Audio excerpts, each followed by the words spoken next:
Madame, Monsieur, bonsoir et bienvenue dans ce journal. Dans l'actualité de ce dimanche, l'ouverture de centres dédiés aux victimes de violences basées sur le genre. À Kaffrine et Fatick, elles ont désormais un cadre de prise en charge sociale, médicale et judiciaire.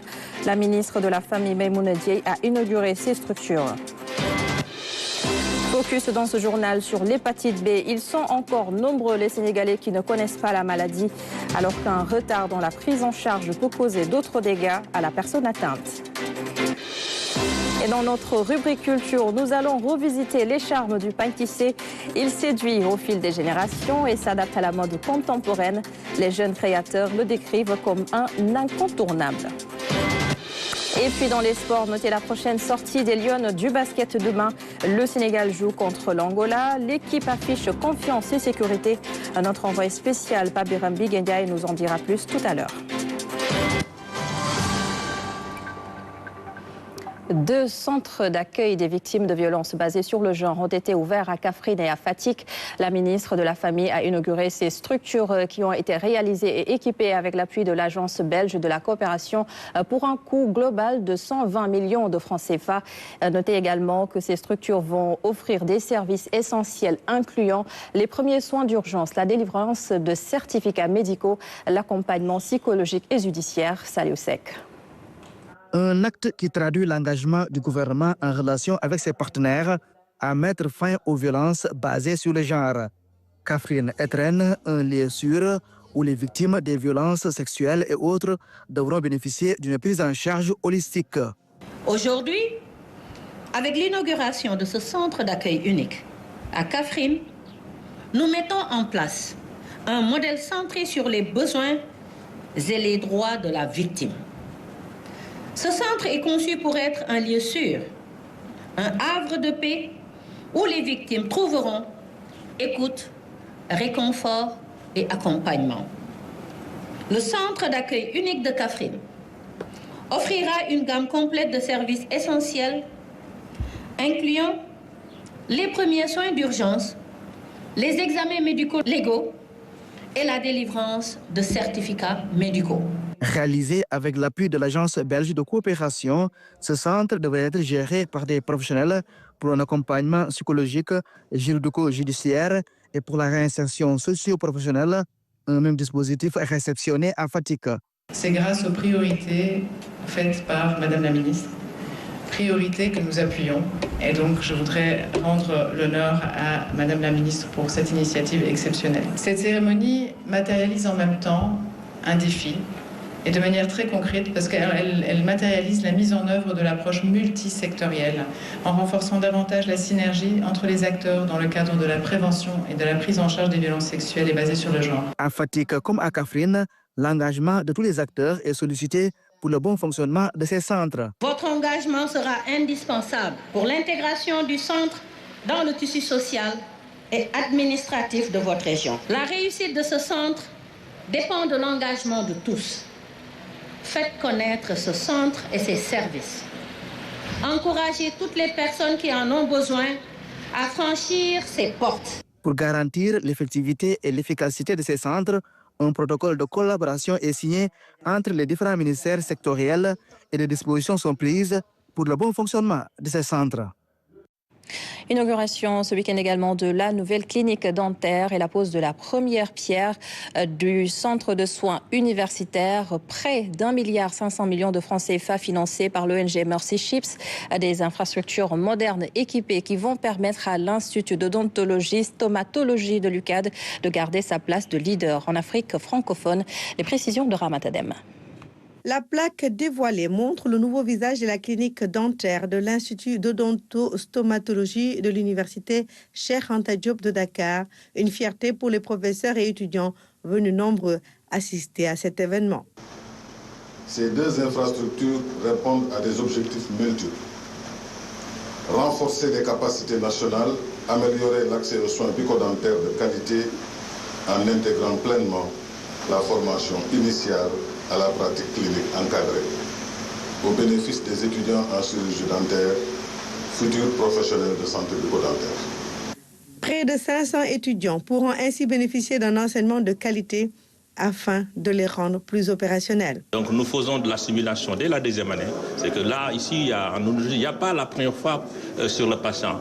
Nous recevons les étudiants sur 4 ans et les deux premières années, c'est essentiellement de la simulation pour permettre aux étudiants de se préparer pour vraiment prendre en charge les patients dès la quatrième année. Près de 1,5 milliard de francs CFA financés par Merci Chip pour également mettre sur pied un centre de soins universitaire. Mais tout ceci n'est qu'un début. Cet investissement marque juste un premier pas pour le partenariat que nous sommes en train d'envisager avec le Sénégal, parce que juste à côté, à part ce centre de soins, nous sommes en train de prévoir investir également dans un centre de simulation plutôt pour l'anesthésie également et tout ce qui est besoin en chirurgie. Un centre de soins universitaire qui va contribuer à une meilleure prise en charge des pathologies et renforcer la place de leader de l'Institut d'odontostomatologie de l'UCAD. Ce centre vient en son honneur parce qu'il va constituer une référence en matière de prise en charge des pathologies dentaires complexes, mais également en matière de formation et de recherche. Donc vraiment, c'est un bijou que l'UCAD va étraîner d'ici quelques mois. Et le recteur en profite pour féliciter l'équipe qui a piloté ce projet et qui a permis en tout cas de mobiliser les ressources pour que ce projet voie le jour. Donc, le recteur va également soutenir ce projet en l'accompagnant à tous les niveaux, au plan de la dotation en ressources humaines du centre, mais également en termes de relèvement du plateau technique. Ceci est donc un nouveau joyau dans le domaine de la santé qui va jouer 2 rôles extrêmement importants, à savoir fournir à nos hôpitaux un personnel qualifié, performant et permettre aux populations d'accéder à des soins de qualité. Et comme annoncé en titre, nous avons réalisé ce soir ce dossier sur l'hépatite B pour vous permettre justement de mieux identifier les signes de la maladie. Puisque beaucoup ne les connaissent pas, il faut encore sensibiliser sur les causes, les symptômes ou le mode de transmission. Le dépistage est aussi un moyen de prévention. Dossier signé Mariama Bari. Je n'ai pas constaté que j'ai une hépatite B, c'est la raison pour laquelle je n'ai pas fait ce test de dépistage. Je n'ai pas une idée de ce qu'est l'hépatite B, je ne sais pas les causes. Très peu connue, notamment chez les jeunes, et pourtant c'est une maladie qui peut être mortelle. L'hépatite B est une urgence sanitaire très implicite. Des professionnels de santé se sont exprimés pour une meilleure compréhension de cette maladie. L'hépatite B, c'est une infection due à un virus appelé virus de l'hépatite B. C'est un virus qui atteint préférentiellement le foie. Il peut atteindre d'autres organes, mais c'est dans la grande majorité des cas, c'est un virus qui atteint le foie. Toute tranche d'âge est susceptible de contracter l'hépatite B. Souvent, ces signes asymptomatiques ne font que renforcer sa dangerosité. L'hépatite aiguë, c'est l'hépatite qui touche en général, ici en Afrique, les personnes de moins de 15 ans. Donc, elle peut être asymptomatique, mais certains malades peuvent présenter des symptômes qui dépendent des individus et de l'âge de l'infection. Ces symptômes ressemblent parfois à un paludisme, à une fièvre typhoïde ou à un syndrome grippal. Donc ce ne sont pas des symptômes qui sont spécifiques. Des jeunes ici, on en reçoit beaucoup, ils viennent et quand on fait les analyses, on se rend compte qu'ils ont une cirrhose. Une cirrhose, ça met plusieurs années, 10 ans, 20 ans à évoluer. Donc ces malades, ils ont d'abord eu un foie sain et le virus étant actif, ils ont développé au fur et à mesure une fibrose modérée, une cirrhose à la fin et un cancer. Donc si ces malades étaient dépistés très tôt, ils auraient eu un suivi tous les 6 mois. L'hépatite B est une maladie contagieuse. Selon l'OMS, l'Organisation mondiale de la santé, l'hépatite B se transmet principalement par 3 voies. La transmission de la mère à l'enfant, l'hépatite B fait partie des maladies sexuellement transmissibles et la transmission par le sang. La transmission par le sang peut se produire lors de l'utilisation de seringues ou d'aigus contaminés. Le virus peut être aussi présent dans la salive, mais la transmission par la salive est rare. Ce vaccin, dans la population générale, ne peut être efficace que s'il est administré au premier jour, dans les 24 premières heures de vie.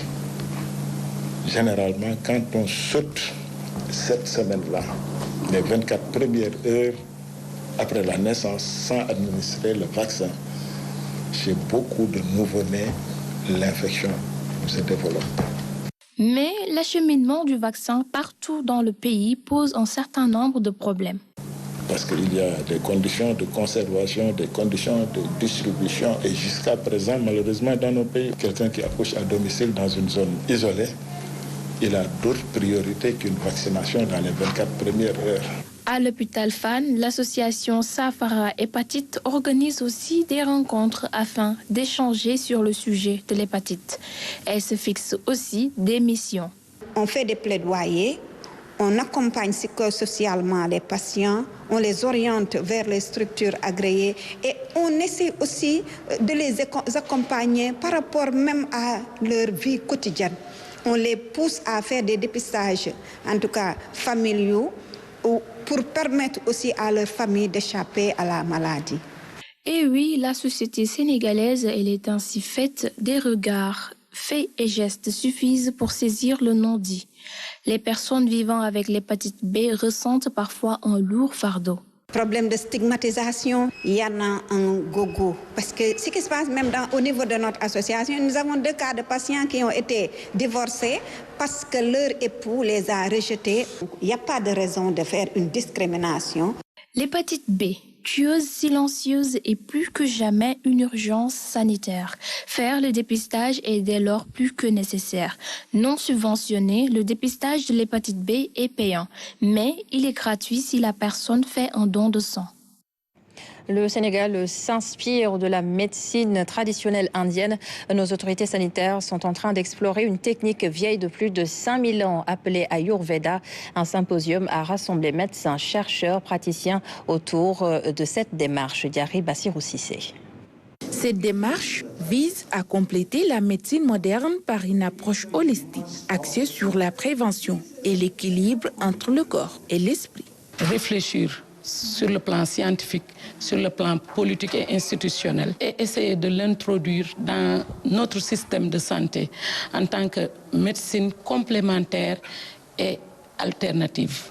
Reconnue par l'OMS, l'Ayurveda est une médecine millénaire indienne, fondée sur l'équilibre de 3 énergies. Les 3 énergies fondamentales, Vata, Pitta et Kapha, gouvernent tous les processus physiologiques, psychologiques et pathologiques qui se passent dans le corps humain. Donc c'est la combinaison entre ces 3 énergies qui régit comment votre corps réagit avec la nature. Les autorités sanitaires sénégalaises se montrent ouvertes à cette approche complémentaire. Nous pensons que la science est universelle. Les réflexions qui vont se dérouler aujourd'hui seront assises sur ce que nous avons déjà au niveau du Sénégal. Nous sommes très satisfaits d'avoir pu initier cette coopération avec le Sénégal, un partenaire clé de l'Inde dans la région. Nous espérons pouvoir approfondir ce dialogue autour de l'Ayurveda pour contribuer à la promotion de la santé des populations. En explorant l'intégration de l'Ayurveda aux côtés des pratiques locales, le Sénégal s'inscrit dans une logique de complémentarité. L'Académie nationale des sciences et techniques du Sénégal a signé un partenariat avec le ministère de l'Éducation pour la promotion et la valorisation des sciences. La convention a été paraphée cette semaine au Musée des civilisations noires et c'était en marge de la première édition de la journée de l'excellence organisée par l'ASTS. À l'occasion, les meilleurs bacheliers des séries scientifiques et techniques et les meilleures thèses des écoles doctorales du système universitaire national ont été primés. Pape Kolingom. Cette signature de convention entre le ministère de l'Éducation nationale et l'Académie des sciences a pour objectif d'améliorer l'enseignement des sciences et de la technologie dans un contexte de transformation et de refondation du système éducatif. Nous voulons nous appuyer sur cette convention, sur ce partenariat fort avec l'Académie des sciences pour nous accompagner vers cette reconquête de l'espace scientifique. Mais c'est aussi nous appuyer sur cette académie pour repenser notre système de façon globale. La première édition de la journée de l'excellence a récompensé les meilleurs bacheliers des séries scientifiques techniques et les meilleures thèses des écoles doctorales. C'est pour moi un immense honneur et également une fierté. Tout d'abord de pouvoir représenter l'université Gaston Berger de Saint-Louis, mais également remercier vraiment vivement l'Académie nationale des sciences et techniques du Sénégal. Sénégal. Avec la science, on peut tout faire. Il faut inciter les jeunes à faire des recherches. Et aussi, il faut avoir de l'ambition et aussi avoir de la passion pour les sciences. Le ministre de l'Éducation nationale, à la suite de son collègue de l'enseignement supérieur, de la recherche et de l'innovation, est revenu sur l'importance de la recherche scientifique dans un monde en constante mutation. Qui n'a pas science n'a pas développement. L'importance d'un sursaut national pour renverser la tendance est une obligation pour tous. C'est pour ça que nous nous sommes engagés de façon encore plus éclatante. Nous voulons nous appuyer sur cette convention, sur ce partenariat fort avec l'Académie des sciences pour nous accompagner vers cette reconquête de l'espace scientifique. La première édition de la Journée de l'excellence de l'Académie des sciences a tenu toutes ses promesses pour une école plus axée sur les sciences. Rendre hommage à la persévérance, terreau de l'excellence et identifier les modèles de réussite scientifique pour les proposer aux jeunes comme exemple. Tels étaient quelques-uns des objectifs de l'Académie nationale des sciences. Mais le domaine de définition de cette quête doit être élargi à l'ensemble de la société. Viser l'excellence aujourd'hui pour demain, c'est une chronique signée Oumar Diao.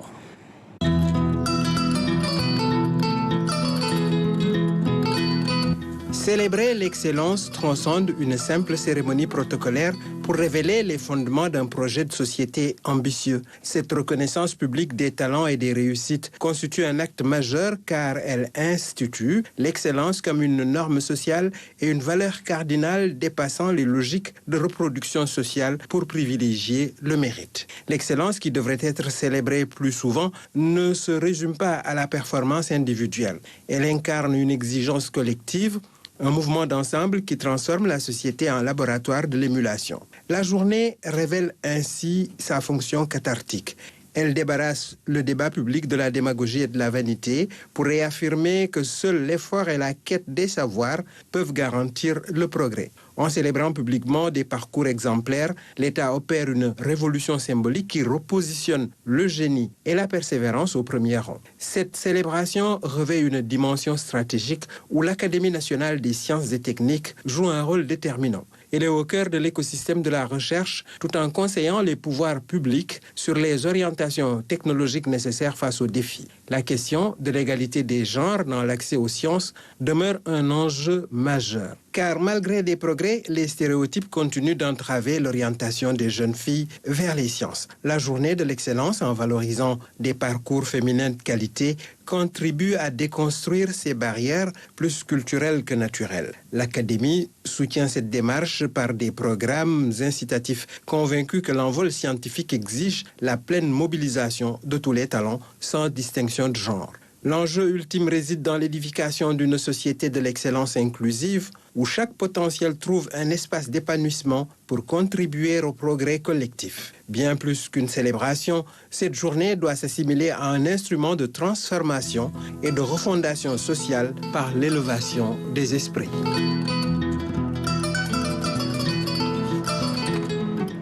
Au cœur de la campagne agricole à Ndouloumadji, le riz est la variété du moment. Sa culture se fait en collaboration avec des familles, des hameaux voisins et cette entente est appelée Baïsedo. Mansourdien.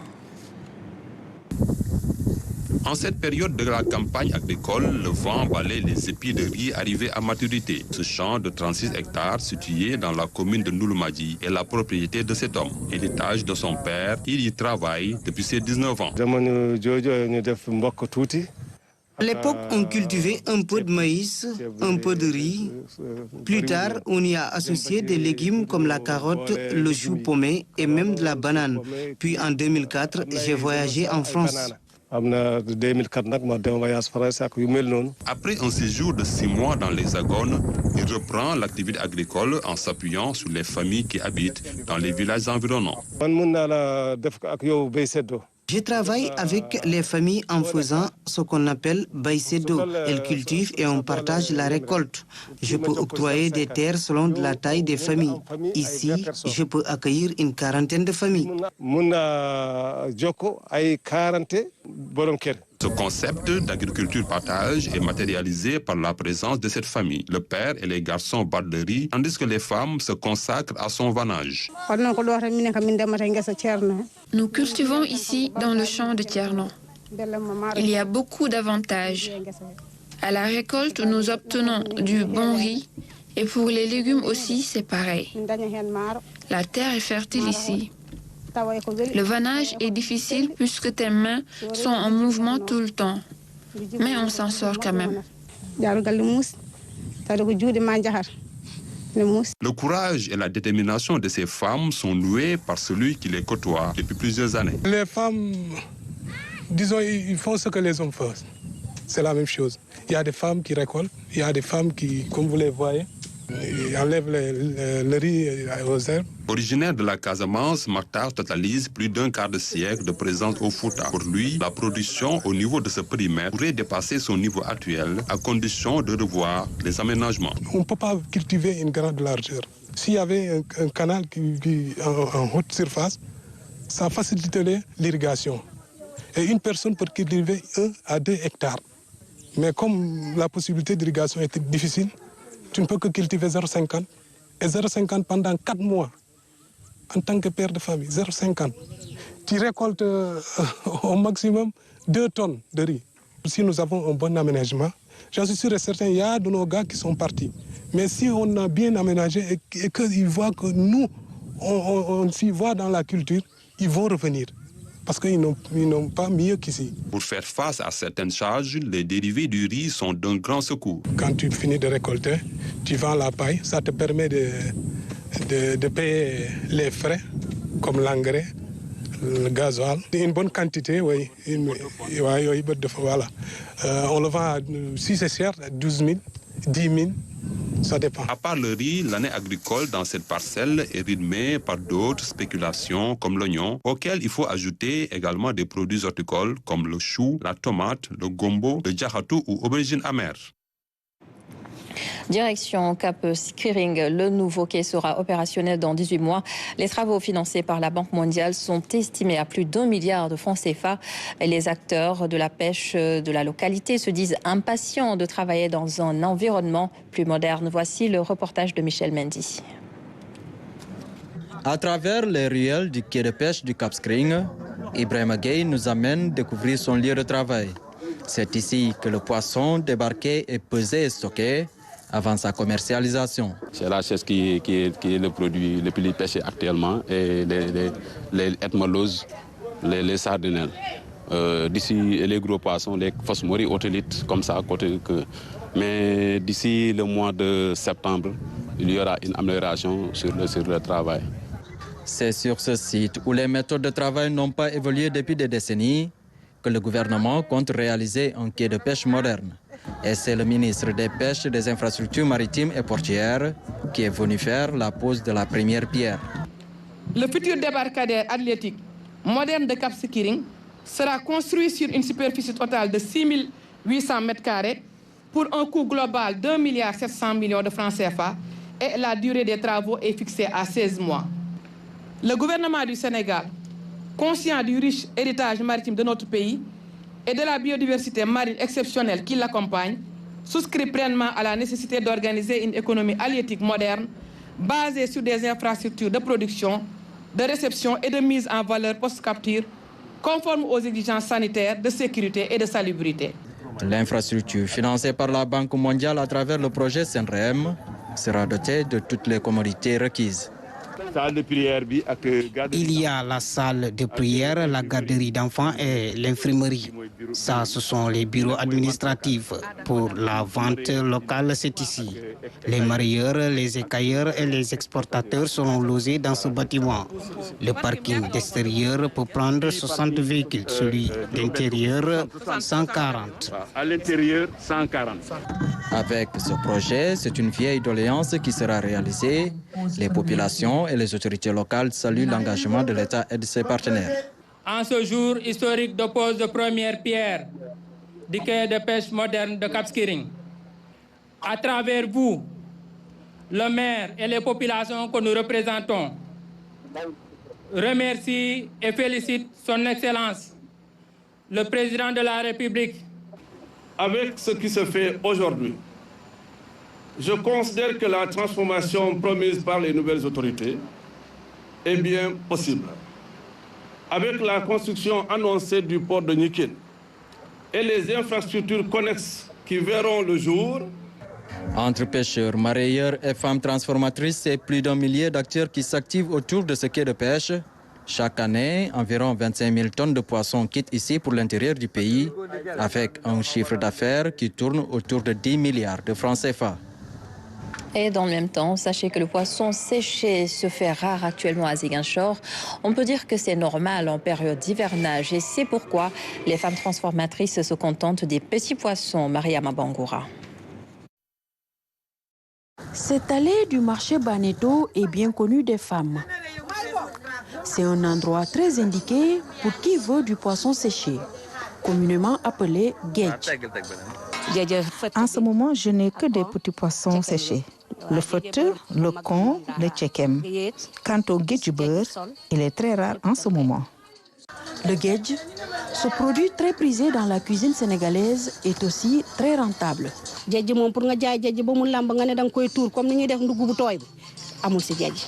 Il n'y a pas de perte dans le commerce de poissons séchés. C'est la raison pour laquelle j'évite toujours d'avoir des ruptures. C'est dur, mais j'y gagne. En cette période d'hivernage, le poisson séché est devenu rare sur le marché. Pour s'approvisionner, les revendeuses voyagent un peu partout dans la zone. C'est le cas de ces femmes trouvées au marché Bukot.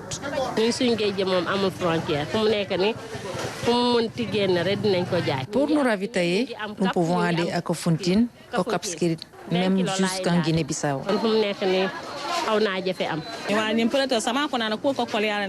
Avec l'hivernage, c'est difficile de trouver du poisson séché. Je pense que c'est lié au fait que les pêcheurs ne vont pas souvent en mer. C'est cher. En saison sèche, par exemple, nous pouvons avoir le kilogramme à 5 000 francs.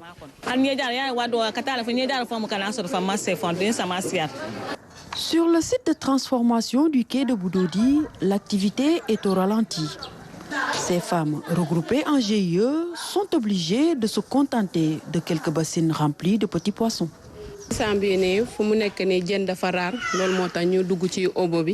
Il n'y a pas de poissons, c'est la raison pour laquelle nous travaillons ces espèces. Mais nous transformons plus le sol et les gros poissons. En période hivernale, le travail sur ce site devient très difficile. Boudodi est l'un des plus grands sites de transformation de Ziguinchor. Mais du fait de la rareté du produit, les clients vont s'approvisionner ailleurs. Tout le monde connaît ce site, nous sommes très sollicités. C'est ici que beaucoup de gens venaient acheter du poisson séché.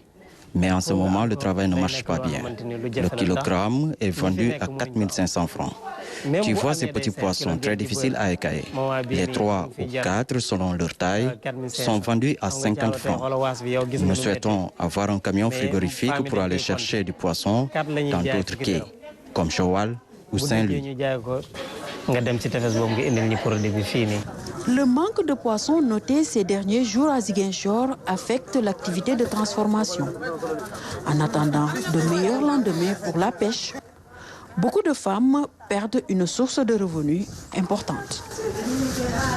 Soyez avides de connaissances et cherchez à vous améliorer en permanence. C'est le message du sous-chef d'état-major général des armées. Le général de division Maguette Ndiaye s'adressait ainsi à la 6e promotion des officiers intendants.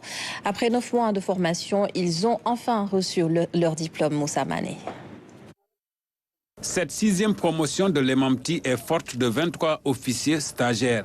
Durant leur séjour à l'école, ils ont reçu des enseignements en 2 phases.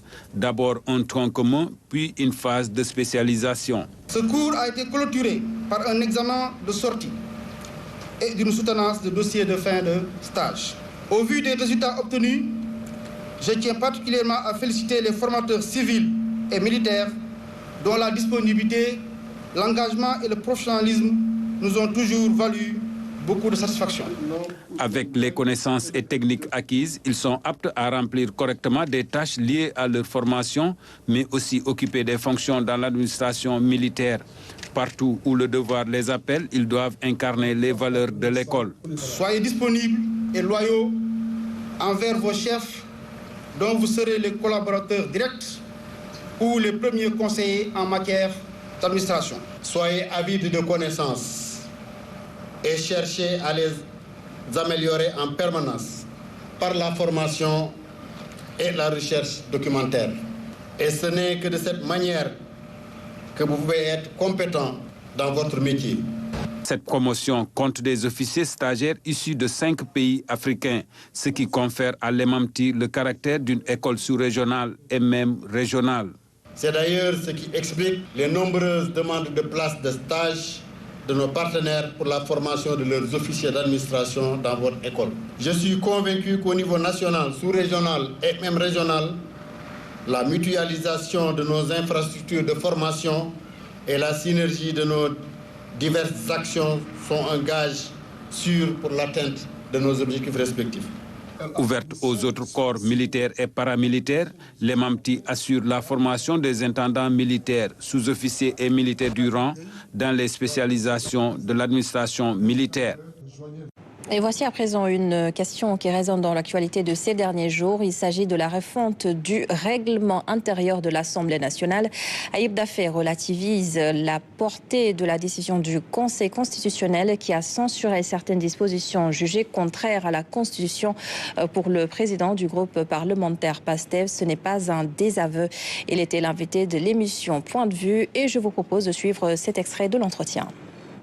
Sur les 136 article du règlement intérieur. Un seul article, l'article 134. C'est celui dont je vais un peu parler. C'est un point de détail, puisque cet article figure déjà dans la Constitution. Mais quand même, les alinéas en cause sont importants. Hein? Maintenant, vous n'allez pas les négliger. Non, je ne les néglige pas. C'est-à-dire que je veux dire que l'interprétation ou les commentaires qui sont faits sont complètement décalés par rapport quand vous lisez la décision du Conseil constitutionnel. Maintenant, effectivement, j'ai un regard critique sur la décision du Conseil constitutionnel, notamment par rapport à la réserve d'interprétation sur l'article 56 alinéa 5, où on nous dit effectivement vous pouvez convoquer les magistrats devant une commission d'enquête parlementaire, mais on l'entoure de tellement de conditions, de barrières, de barbelés que finalement ça devient une gymnastique pour convoquer un magistrat devant une commission d'enquête parlementaire. Donc, bon, la Constitution dit que les magistrats sont soumis à l'autorité de la loi, mais là, on a l'impression que, bon, c'est une sorte d'immunité qui ne dit pas son nom. Et ça, je pense que, pour moi, peut-être c'est par rapport à la sensibilité des juges constitutionnels qui, la plupart, effectivement, sur les 6 juges constitutionnels, la majorité sont des magistrats. Effectivement, cela aussi, sur le plan de la sociologie juridique, a pu jouer. Vous voulez dire donc, un réflexe de protection.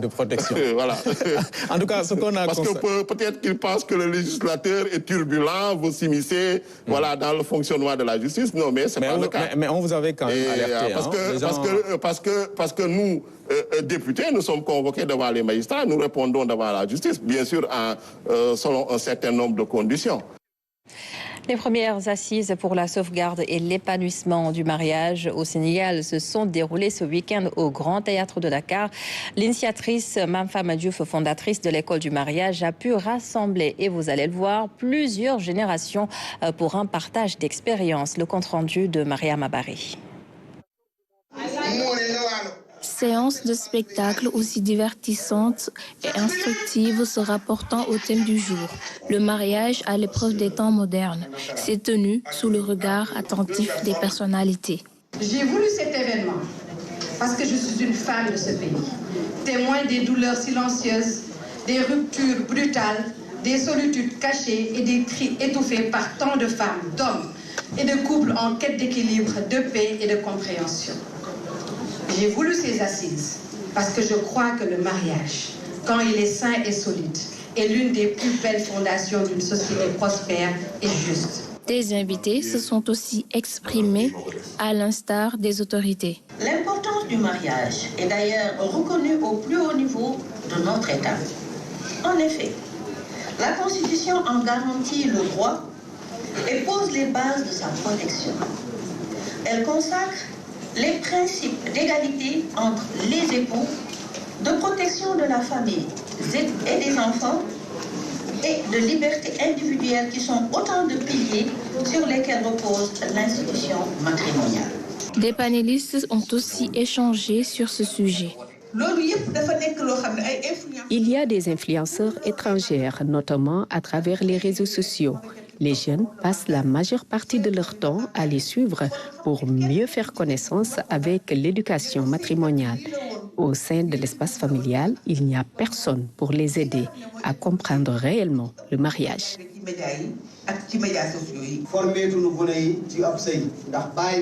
Les jeunes ne sont presque plus éduqués au principe du mariage. Aujourd'hui, rares sont les parents qui le font. Le mariage unit deux personnes, deux familles, deux communautés et la société n'est que prolongement. Dès lors, mariage et société liées, la stabilité de la première impacte positivement sur la seconde.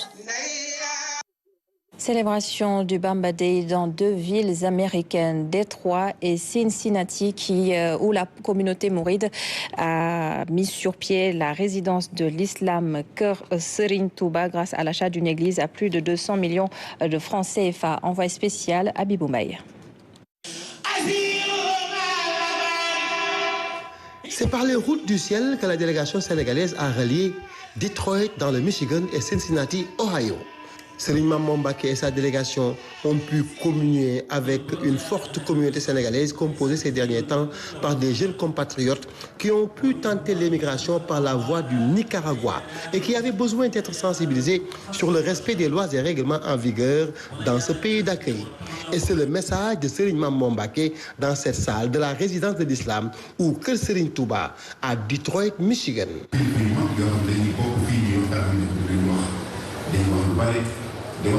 J'exhorte tous les jeunes qui ont emprunté à leurs risques et périls les routes de l'émigration de se conformer aux lois et règlements en vigueur dans ce pays. Vous faites partie des communautés les plus respectées et cela est confirmé par la dernière rencontre des plus hautes autorités sénégalaises, le président de la République avec le président américain. Même accueil et ferveur à Cincinnati, où le cheikh est allé à la rencontre de la communauté dans cette église que les mourides ont acquise à hauteur de 350 000 $, soit plus de 200 millions de francs CFA, et qui est devenue la résidence de l'islam ou Kër Serigne Touba. Après une visite des lieux, prières et ziara dans ce temple dénommé Word of Truth, parole de vérité, Serigne Mamadou Mbacké s'est beaucoup réjoui des avancées de l'islam au pays de l'oncle Sam. C'est ce que Serigne Murtada a appelé maison de l'islam et que les talibés aujourd'hui appellent Kër Serigne Touba. Ce n'est pas une propriété personnelle, mais ça appartient à Dieu, un lieu de perfectionnement spirituel et d'éducation. Nous en félicitons les talibés pour cette mission accomplie de haute portée, car il permet l'expression de leur foi musulmane dans un pays où il est difficile de pratiquer sa religion.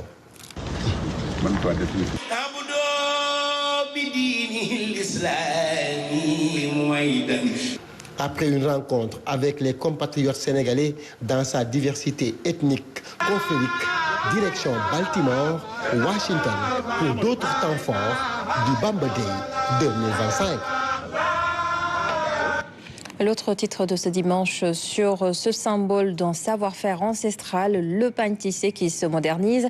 Aujourd'hui, il séduit beaucoup de jeunes créateurs. Entre héritage et modernité, le pagne devient presque incontournable dans la mode contemporaine. Modou Ndiaye pour la rubrique culture de ce soir. Assis derrière son métier à tisser, Orlando. Ses mains dansent sur les fils tendus. Un geste précis répété une centaine de fois. Lentement, un pagne prend vie. Chaque pièce commence par un choix minutieux. Les fils, les couleurs, et puis les heures de patience sur ce métier à tisser. J'utilise le nylon et le coton, souvent mélangés. Beaucoup de tisserands font 12 mètres chaque jour, mais moi je peux en produire jusqu'à 20. Cela dépend de la rapidité et moi je vais très vite. Bien plus qu'un vêtement, le pagne tissé est porteur d'histoire et de symboles. Dans certaines traditions, il devient un objet de transmission et de rite. Quand on couvre un nouveau-né d'un pagne tissé, cela lui donne de la dignité. Les anciens le savaient, mais les nouvelles générations l'ignorent. De l'atelier de fabrication à l'atelier de création, car le pagne tissé ne s'arrête pas au métier du tisserand. Aujourd'hui, il inspire aussi les tailleurs et les stylistes, qui les réinventent dans leur collection. Adama, diplômé d'un master en audit et contrôle de gestion, a choisi de faire de cette étoffe traditionnelle une matière de mode. Mettre en valeur l'élégance africaine, c'est tout simplement ce qui m'a poussé à travailler avec le tissu pagne tissé. Dans ces collections, chaque détail compte, du choix des couleurs à la précision des motifs. Une exigence qui varie selon les destinations des tenues. Si je compte faire une collection 100% de tenues de bureau, je suis obligée de choisir des motifs de très fines avec des couleurs sobres. Par contre, si je dois faire une collection de tenues de cérémonie, je vais utiliser des motifs à gros caractère avec des couleurs beaucoup plus vives. Déjà, la tenue que j'ai portée aujourd'hui, c'est un modèle de l'Adeno. C'est une tenue qui m'est particulièrement, dont je suis fière. Déjà. Héritage d'hier, tendance d'aujourd'hui. Longtemps cantonné aux tenues traditionnelles, le pagne tissé fait son grand retour. Aujourd'hui, il s'impose comme une véritable tendance. De nos jours, nous voyons que les autorités portent les pagnes tissés. La communauté sénégalaise porte de plus en plus le pagne tissé. Et aussi, c'est mis en valeur par les créateurs sénégalais. Longtemps considérés comme traditionnels, les tissus africains signent un retour marqué dans la mode et la décoration. Ils inspirent vêtements, sacs et accessoires uniques. Une nouvelle tendance qui conjugue authenticité et innovation. Le marché de l'art au Sénégal était au cœur d'une conférence organisée dans le cadre du 12e Salon national des arts visuels. Un rendez-vous qui a réuni artistes, critiques et collectionneurs pour réfléchir ensemble sur les conditions d'un marché structuré. Ils ont également évoqué les réalités économiques du secteur. Diary Bassirou Cissé. Une seule question résonne dans cette salle. Comment structurer un véritable marché de l'art au Sénégal? L'enjeu est de faire en sorte que la créativité artistique se traduise en source de revenus durables. Nous avons eu cette réflexion autour du marché de l'art parce que nous avons estimé qu'au-delà de la création artistique, au-delà des belles expositions qui sont organisées, les artistes aussi ont besoin de vivre de leur art et pour cela, il faut qu'il existe un marché qui leur permette de vendre leur production artistique. La structuration du marché de l'art passe par la construction d'une chaîne de valeur solide. Pour créer un marché, il faut cette chaîne de valeur. Il faut qu'il y ait des commissaires-priseurs, des avocats, des critiques d'art, des historiens, et ainsi de suite. Et tout cela contribue à mettre en place un marché assez solide et que dans les années à venir, nous, les jeunes générations qui arrivent, pourront bénéficier de cette opportunité. Pour cela, certains maillons restent à consolider. Et tous ces chaînons sont en train de se mettre en place parce qu'il y a eu plusieurs marchés qui ont été organisés pendant cette dernière biennale. La dernière, c'était pendant la dernière biennale avec le marché international des arts de Dakar ou à la place du souvenir. L'autre, c'était le MIAD, c'était le MADAC, et ainsi de suite. Et tout cela est en train de prendre forme et dans les années à venir, nous aurons vraiment un marché bien assis sur ces ailes. Les bases sont posées, les artistes déterminés. Reste à transformer ces dynamiques en actions concrètes pour que l'art soit un levier économique pour ceux qui le portent. Et dans les sports, c'est la veillée d'armes dans la tanière des Lions du basket. À 24 heures de leur deuxième sortie, l'équipe affiche confiance et sérénité. Tout de suite, nous prenons la direction du camp de base de la sélection à Abidjan où nous retrouvons notre envoyé spécial, Pape Birame Ndiaye. Bonsoir Pape. Bonsoir Anouchka. Alors quoi de neuf dans la tanière des Lions à la veille de leur match demain? Alors, elles viennent juste de terminer leur dîner, juste derrière moi, aux côtés de la sélection guinéenne, parce qu'il faut le dire, le Sénégal et la Guinée partagent le même camp de base ici à Abidjan, dans le quartier du Plateau. L'équipe sénégalaise s'est entraînée cet après-midi aux alentours de 17 h. Une séance d'entraînement qui s'est faite à huis clos. Le coach Otis a tenu a fermé la sélection autour justement des assises, des bases tactiques pour naturellement permettre à l'équipe sénégalaise de pouvoir avoir l'étoffe qui va lui permettre d'être d'attaque dans cette rencontre face à l'équipe d'Ouganda. Alors, sachez également que l'équipe du Sénégal a permis, bien sûr, à nos amis des médias de pouvoir avoir quelques images lors des derniers instants de la séance d'entraînement. Mais sachez que le plus important, c'est que l'équipe respire la grande forme avec, bien sûr, tout ce qui est attendu en termes d'impact physique, en termes d'engagement et d'envie dans ce match face à l'équipe ougandaise. C'est du moins rassurant. Mais dites-nous, Pape Biram, quel est l'enjeu de cette rencontre? Il y a un double enjeu, ma chère Anouchka. Le premier enjeu, c'est la première place du groupe. Parce qu'aujourd'hui, l'équipe d'Ouganda a battu la Guinée qui essuie son deuxième revers d'affilée dans la compétition. Il s'agira bien sûr pour ces deux équipes de se confronter pour chipper ou bien pour s'accrocher à la première place avant d'enchaîner vers les quarts de finale de cet Afrobasket. L'autre enjeu, c'est que l'équipe sénégalaise a envie de prendre sa revanche sur l'équipe ougandaise qu'il avait battue en match inaugural lors de la CAN 2023. Bien sûr, il s'agira pour l'équipe du Sénégal de peut-être laver la front, on va dire, même si derrière ces deux défaites, parce qu'il y avait une première défaite contre l'Ouganda et une deuxième défaite contre le Cameroun, si je ne m'abuse. Et puis ce qui a permis à l'équipe sénégalaise après de se rebiffer et puis d'aller jusqu'en finale avant de perdre cette finale face à l'équipe du Nigeria. Voilà donc ces deux enjeux qui entourent justement cette belle affiche entre le Sénégal et l'Ouganda. Et vous êtes avec le directeur technique national du basket, Raoul Toupane. On vous laisse justement dérouler. Alors, je vais inviter le directeur technique national du basketball sénégalais à venir me rejoindre sur ce plateau pour parler justement des grands enjeux, de débroussailler un petit peu cette affiche entre le Sénégal et l'Ouganda. Bonsoir, coach. Bonsoir, Pape Biram. Alors, merci d'avoir répondu à notre invitation. Aujourd'hui, le Sénégal se prépare à rencontrer l'équipe de l'Ouganda. C'est une affiche quand même de CAN, une affiche d'Afrobasket. Pour vous, quel est véritablement l'enjeu réel de ce match, au-delà bien sûr de ce double enjeu que je viens d'évoquer, notamment la revanche et la première place du groupe. L'enjeu tactique également peut être une source de motivation pour ces joueurs. L'enjeu est très important parce que la première place a son importance. Vous avez vu dans cette compétition, les têtes de poule ont été favorisées. Ils ont eu un jour de repos et maintenant, prendre la première place vous permet d'avoir 2 jours de repos pour les quarts de finale parce que vous n'allez pas jouer les matchs de classement parce que les vainqueurs de ces matchs de classement-là qui concerneront les équipes classées 2e et 3e, l'équipe gagnante va rencontrer une des équipes de tête de poule en quart de finale. Donc, si nous prenons la première place, cela va nous permettre d'avoir 48 heures de repos, de bien peaufiner nos stratégies pour les quarts de finale.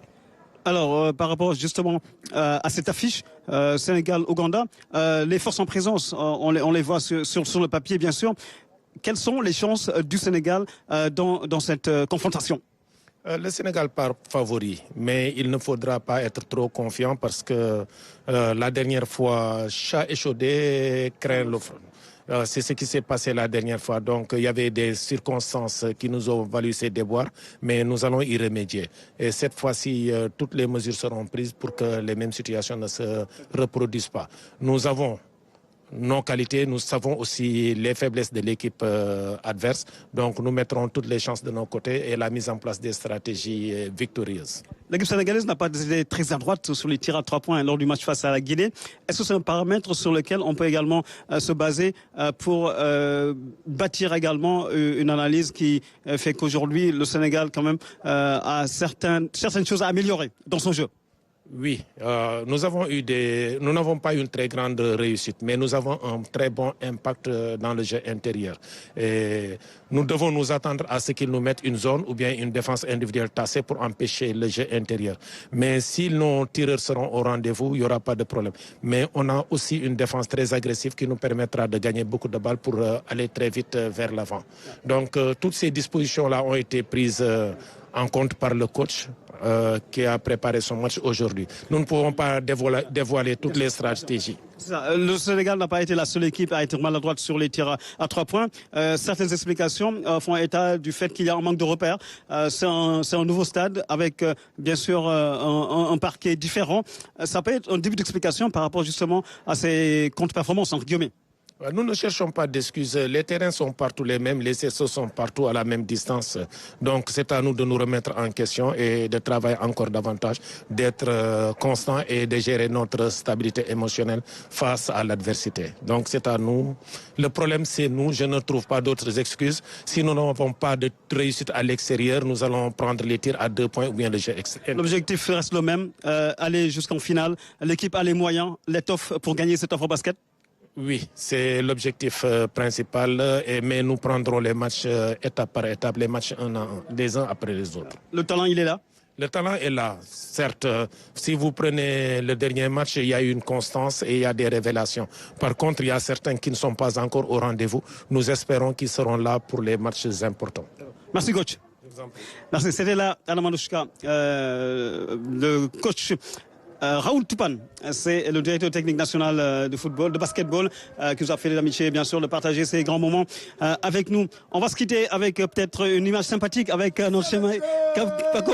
Voilà donc l'image de fin ici au camp de base de l'équipe nationale du Sénégal de basket. Fondamentalement, carrément, exactement, légalement, absolument, mais très cordialement. C'est demain. Sénégal, Ouganda, sans pression. On appelle à tout le peuple sénégalais, qu'il soit ailleurs, qu'il soit ici, tout le monde prier pour l'équipe. Vraiment, on en a besoin. On sait que si tout le monde croit à l'équipe, prier pour l'équipe, on va gagner le trophée, amener ça pour le président, pour son premier ministre, pour le peuple sénégalais. Sénégal! Fondamentalement, carrément. Merci, mon cher Paco. Direction le Triangle Sud. Anouchka, c'est à vous. Merci beaucoup, Pabiram Bigendiaï, pour toutes ces précisions. Rendez-vous est donc pris demain pour la deuxième sortie des Lions, justement dans cet Afro-Basket en Côte d'Ivoire. Merci également à vous d'avoir suivi ce journal. Un merci aussi à l'ensemble de nos équipes en régie. Je vous donne rendez-vous tout à l'heure à 23h pour la dernière édition du soir. Merci à tous.